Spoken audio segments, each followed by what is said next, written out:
Pembacaan Alkitab 30 Januari, Perjanjian Lama Keluaran 10 ayat 1 sampai Keluaran 12 ayat 13. Berfirmanlah Tuhan kepada Musa, pergilah menghadap Firaun, sebab aku telah membuat hatinya dan hati para pegawainya berkeras, supaya aku mengadakan tanda-tanda mujizat dan kubuat ini di antara mereka.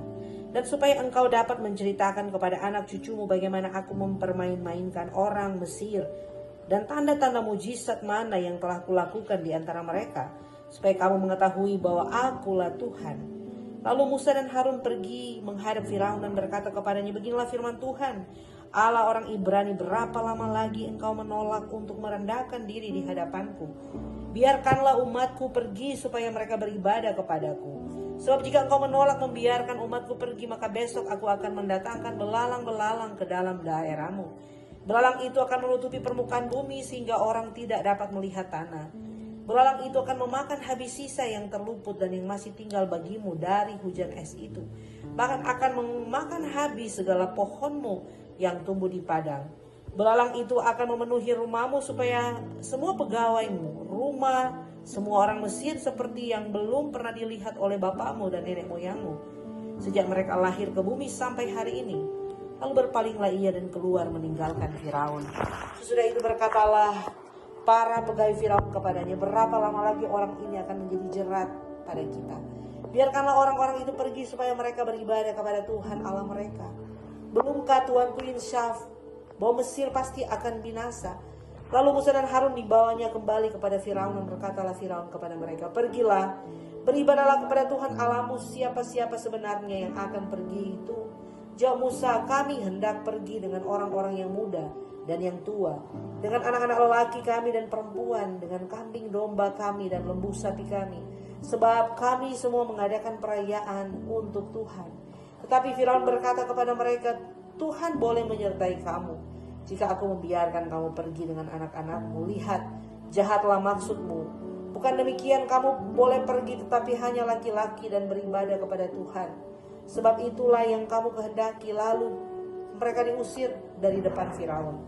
Berfirmanlah Tuhan kepada Musa, ulurkanlah tanganmu ke atas tanah Mesir, mendatangkan belalang, dan belalang akan memakan meliputi tanah Mesir dan memakan habis segala tumbuh-tumbuhan di tanah, semuanya yang ditinggalkan oleh hujan es itu. Lalu Musa mengulurkan tongkatnya ke atas tanah Mesir, dan Tuhan mendatangkan angin timur melintasi negeri itu sehari-harian semalam-malaman. Dan setelah hari pagi, angin timur membawa belalang. Datanglah belalang meliputi seluruh tanah Mesir dan hinggap di seluruh daerah Mesir, sangat banyak. Sebelum itu tidak pernah ada belalang yang demikian banyaknya, dan sesudah itu pun tidak akan terjadi lagi yang demikian. Belalang menutupi seluruh permukaan bumi sehingga negeri itu menjadi gelap olehnya. Belalang memakan habis segala tumbuh-tumbuhan di tanah dan segala buah-buahan pada pohon-pohon yang ditinggalkan oleh hujan es itu, sehingga tidak ada tinggal lagi yang hijau pada pohon atau tumbuh-tumbuhan di padang di seluruh tanah Mesir. Maka segeralah Firaun memanggil Musa dan Harun serta berkata, aku telah berbuat dosa terhadap Tuhan Allahmu dan terhadap kamu. Oleh sebab itu ampunilah kiranya dosaku untuk sekali ini saja, dan berdoalah kepada Tuhan Allahmu itu, supaya bahaya maut itu dijauhkannya daripadaku. Lalu keluarlah Musa meninggalkan Firaun dan berdoa kepada Tuhan. Maka Tuhan membuat angin bertiup dan dari jurusan sebaliknya, yakni angin barat yang sangat kencang, yang membawa belalang itu dan melemparkannya ke dalam laut Teberau. Tidak ada satu belalang pun yang tinggal di seluruh daerah Mesir. Tetapi Tuhan mengeraskan hati Firaun sehingga tidak mau membiarkan orang Israel pergi. Berfirmanlah Tuhan kepada Musa, ulurkanlah tanganmu ke langit supaya datang gelap meliputi tanah Mesir, sehingga orang dapat meraba gelap itu. Lalu Musa mengulurkan tangannya ke langit, dan datanglah gelap gulita di seluruh tanah Mesir selama 3 hari. Tidak ada orang yang dapat melihat temannya, juga tidak ada orang yang dapat bangun dari tempatnya selama 3 hari. Tetapi pada semua orang Israel ada terang di tempat kediamannya. Lalu Firaun memanggil Musa, berkata kepadanya, pergilah beribadahlah kepada Tuhan. Hanya kambing dombamu dan lembu sapimu harus ditinggalkan, juga anak-anakmu boleh turut beserta kamu. Tetapi Musa berkata, bahkan korban sembelihan dan korban bakaran harus engkau berikan kepada kami, supaya kami menyediakannya untuk Tuhan Allah kami. Dan juga ternak kami harus turut beserta kami, dan satu kaki pun tidak akan tinggal. Sebab dari ternak itulah kami harus ambil untuk beribadah kepada Tuhan Allah kami. Dan kami tidak tahu dengan apa kami harus beribadah kepada Tuhan sebelum kami sampai di sana. Tetapi Tuhan mengeraskan hati Firaun sehingga ia tidak mau membiarkan mereka pergi. Lalu Firaun berkata kepadanya, "Pergilah daripadaku, awaslah engkau, jangan lihat mukaku lagi. Sebab pada waktu engkau melihat mukaku, engkau akan mati." Kemudian Musa berkata, "Tepat seperti ucapanmu itu, aku takkan melihat mukamu lagi." Berfirmanlah Tuhan kepada Musa, "Aku akan mendatangkan satu tula lagi atas Firaun dan atas Mesir. Sesudah itu ia akan membiarkan kamu pergi dari sini. Apabila ia membiarkan kamu pergi, ia akan benar-benar mengusir kamu dari sini. Baiklah, katakan kepada bangsa itu supaya setiap laki-laki meminta barang-barang emas dan perak kepada tetangganya, dan setiap perempuan kepada tetangganya pula." Lalu Tuhan membuat orang Mesir bermurah hati terhadap bangsa itu. Lalu Musa adalah seorang yang sangat terpandang di tanah Mesir, di mata pegawai-pegawai Firaun dan di mata rakyat. Berkatalah Musa, "Beginilah firman Tuhan, pada waktu tengah malam aku akan berjalan dari tengah-tengah Mesir, maka tiap-tiap anak sulung di tanah Mesir akan mati.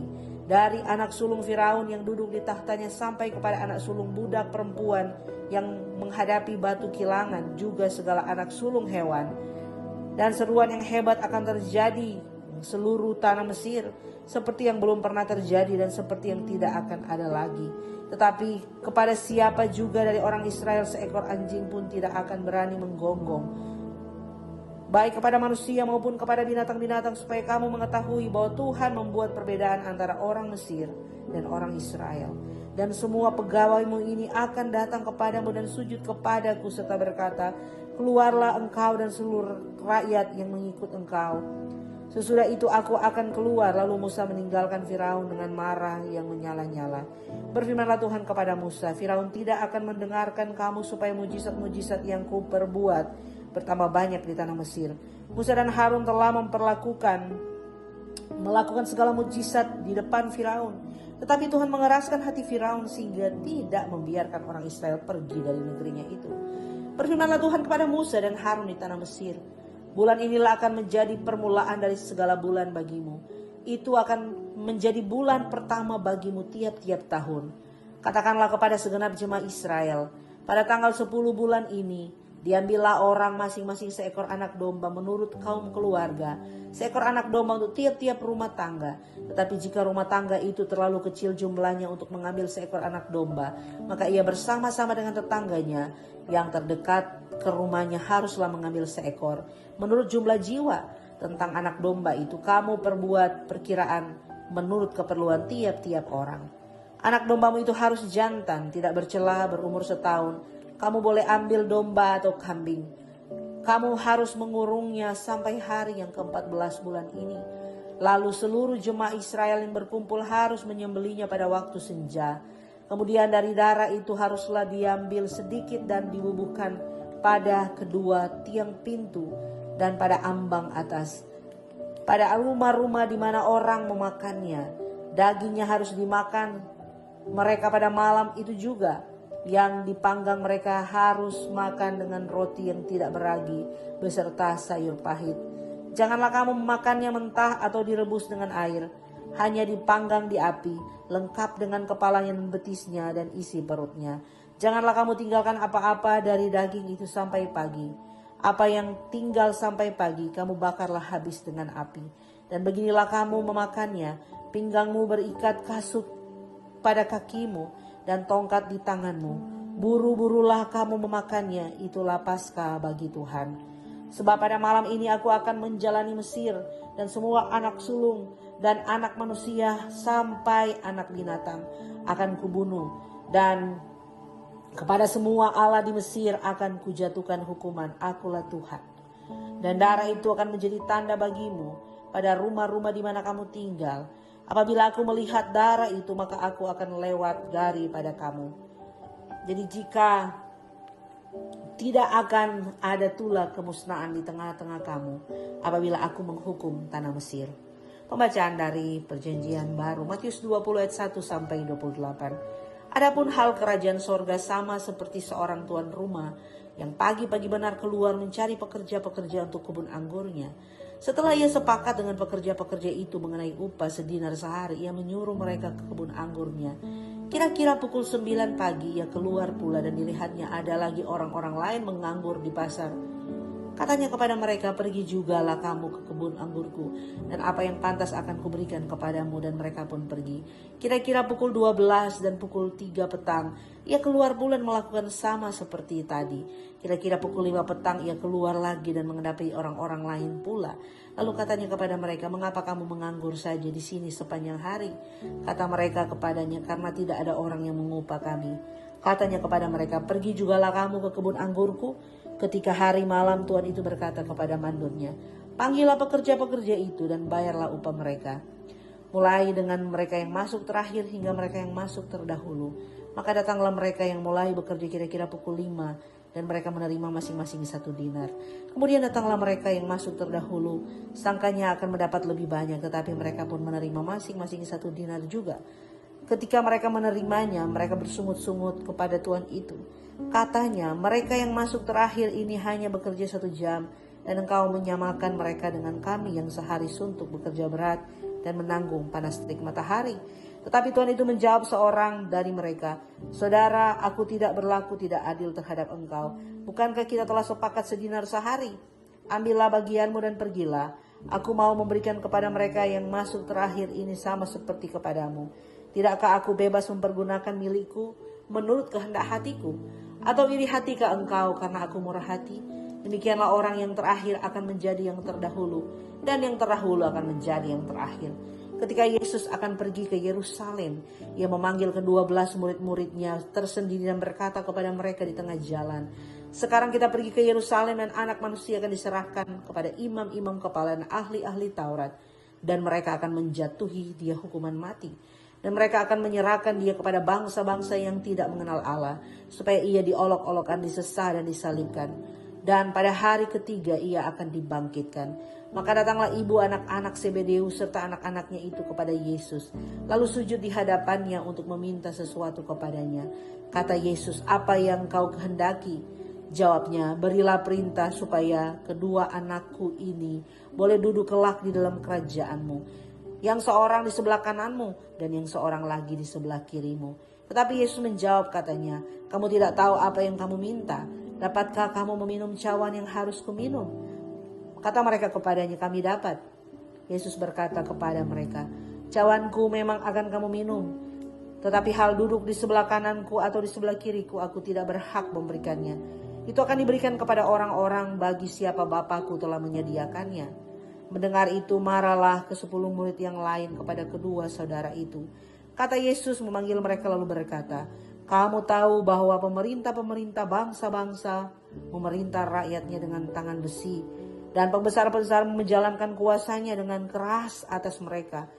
Tidakkah demikian di antara kamu? Barang siapa ingin menjadi besar di antara kamu, hendaklah ia menjadi pelayanmu. Dan barang siapa ingin menjadi terkemuka di antara kamu, hendaklah ia menjadi hambamu.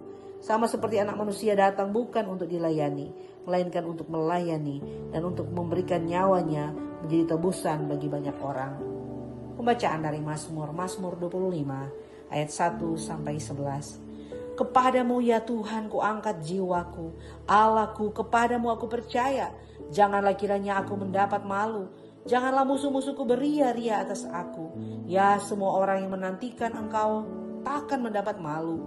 Yang mendapat malu ialah mereka yang berbuat khianat dengan tidak ada alasannya.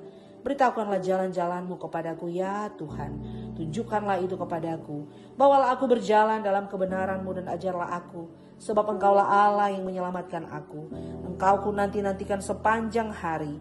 Ingatlah segala rahmat-Mu dan kasih setiamu ya Tuhan. Sebab semuanya itu sudah ada sejak purbakala. Dosa-dosaku pada waktu muda dan pelanggaran-pelanggaranku janganlah kau ingat. Tetapi ingatlah kepadaku sesuai dengan kasih setiamu. Oleh karena kebaikan-Mu ya Tuhan. Tuhan itu baik dan benar. Sebab itu ia menunjukkan jalan kepada orang yang sesat. Ia membimbing orang-orang yang rendah hati menurut hukum. Dan ia mengajarkan jalannya kepada orang-orang yang rendah hati.